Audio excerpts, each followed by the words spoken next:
जामशोरो कोहिस्तान जी गैरतमंद अवाम, हेरा वेठल असांजा मोअज़्ज़िज़ीन, अस्सलाम वालेकुम। जीए भुट्टो।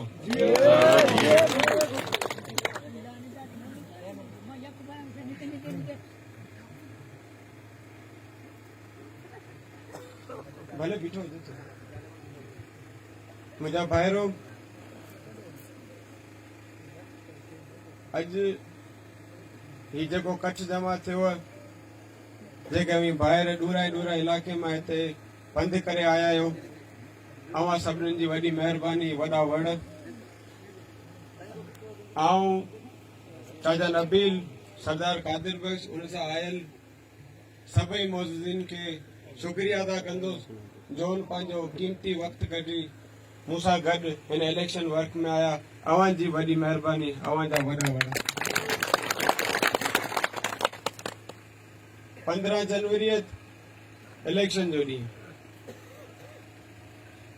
आऊं हिन उम्मीद सां आयो आहियां जे सदाईं अवी सभु गॾिजी असांखे वोट कंदा आया आहियो त हींअर बि इंशाअल्लाह मूंखे उम्मीद है त पाकिस्तान पीपल्स पार्टी के कैंडिडेट्स के वोट करे कामयाब करे इंशाअल्लाह पंहिंजो मुस्तक़बिल मजबूत बनाईंदा। साईं कादिर बख्श जी ॻाल्हि की त असांजो अवां जो असां सां हिकिड़े ॾींहं जो वास्तो न आहे। पंहिंजो वास्तो सदी खां हलंदो पियो अचे ऐं इंशाअल्लाह सदी ताईं हलंदो रहंदो ऐं इंशाअल्लाह मरण ॾियण ताईं असीं हुन सां गॾु हूंदासीं। अॼुकल्ह सोशल मीडिया ते माण्हू चवनि पिया त ही टाइम नौजवाननि जो आहे, त पोइ आऊं बि हिकिड़ो नौजवान आहियां ऐं इंशाअल्लाह अवां सां वाइदो करियां थो जेके अॼु ॾींहं ताईं अवां जा कम न थी सघिया, इंशाअल्लाह उहे कम आऊं अवां पूरो करे ॾींदुसि इंशाअल्लाह। मूंखे सियासत में एतिरो टाइम न थियो,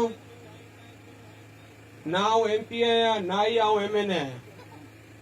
आऊं अवां जो भाउ आहियां ऐं इंशाअल्लाह अवां जो भाउ रहंदुसि, अवां जो भाउ रही इंशाअल्लाह अवां जी ख़िदमत ज़िंदगी भर कंदो रहंदुसि।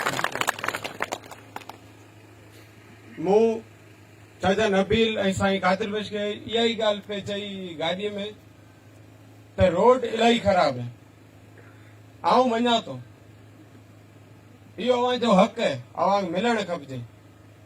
इंशाअल्लाह करचात ताईं रोड अचे पियो, ईंदड़ साल मुंहिंजो वाइदो त आऊं कुछ किलोमीटर रखी आज़ाद गबोल ताईं रोड पहुचाईंदुसि ऐं इंशाअल्लाह उन खां अॻियां जेसि ताईं इलाइक़ो आऊं अवां रोड पहुचाए ॾींदुसि इंशाअल्लाह। हाणे आऊं वधीक टाइम कोन वठंदुसि। असांजे वॾनि जा वास्ता चाचा नबील जे वॾनि सां, साईं कादिर बख्श जे वॾनि सां रहिया आहिनि ऐं असांखे उम्मीद है त असां नंढनि जा वास्ता उनजी जेकी नंढी टही अचे भई जेके उनजा औलाद आहिनि असांजा वास्ता उन सां रहंदा, अवां भाइरनि सां रहंदा।